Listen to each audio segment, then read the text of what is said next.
صل على رسوله الكريم أما بعد فأعوذ بالله من الشيطان الرجيم بسم الله الرحمن الرحيم الذين إن مكناهم في الأرض أقاموا الصلاة وآتوا الزكاة وأمروا بالمعروف ونهوا عن المنكر ولله عاقبة الأمور صدق الله العظيم.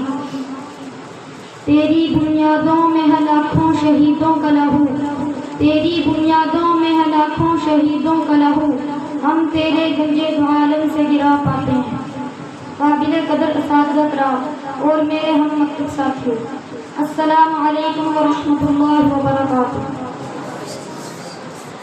آج میں آپ حضرات کے سامنے جس موضوع پر لفظ کشائی کرنا چاہتا ہوں وہ ہے یوم آزادی پاکستان.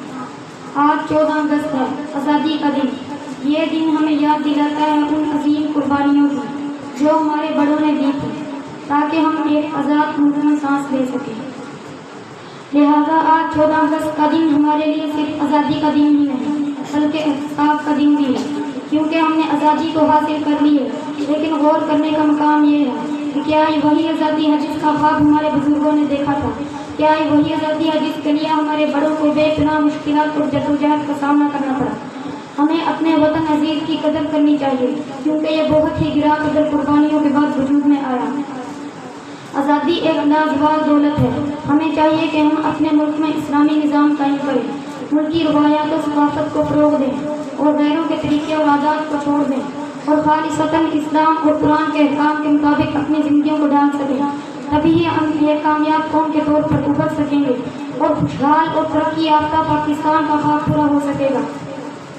ایک موقع پر قائد اعظم محمد علی جناح نے ارشاد فرمایا کہ ہم نے پاکستان کا مطالبہ زمین کا ٹکڑا حاصل کرنے کے لیے نہیں کیا بلکہ ایک ایسی تجربہ گاہ حاصل کرنے کی غرض سے کیا ہے جہاں اسلامی اصولوں کو نافذ کیا جا سکے.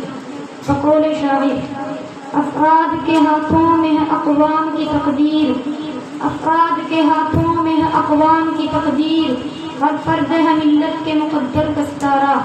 پاکستان ہماری آزادی اور پناہ گاہ ہے، یہ اسلام کا ایک مضبوط قلعہ ہے.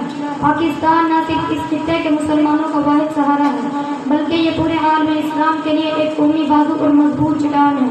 ہمیں چاہیے کہ محنت، خلوص، صداقت اور لگن اور دیانتداری سے پاکستان کو اسلام کا ایک مضبوط قلعہ بنائیں. بقول شاعر، خون دل دے کے نکھاریں گے رخ برگ گلاب، خون دل دے کے نکھاریں گے رخ برگ گلاب، ہم نے گلشن کے تحفظ کی قسم کھا لی. وآخر دعوانا ان الحمد للہ.